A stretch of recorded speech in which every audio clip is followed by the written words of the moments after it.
Magpanggap ka muna ha. Ewan ko sa'yo.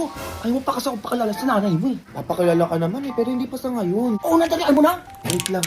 Ano yun? Nagawa lang kami ng klase ko ng project. Saan na naman yan? Dito lang sa bahay, ma. Nandiyan yung kasama ko sa labas, oh. Hello po, tita. Ano, tita? Kita ko magkano ko eh. Pasok na. Sige na, maakit ka na doon, no? Gagawa na kami. Mahalos kayo dito ha. O, diba? Sungiti mama. Oo, grabe mama mo yun. Oo, grabe yun. Sige na, mag-auto tayo ng form. Tapos lakasan mo yung status natin. Ako din, mahal. Teka mo. Ano pala nilagay mo sa status, mahal? Ako nilagay ko, I have girlfriend. Ay, sa akin ano, single. Ay, bakit sa'yo yung nilagay mo?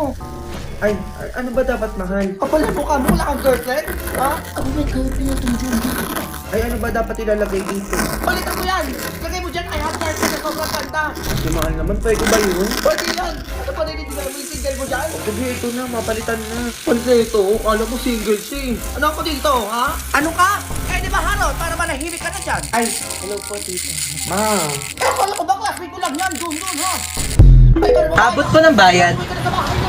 Pakikiabot na lang po. Ikaw, doon, Pakisuyo na lang unang bayad, oh.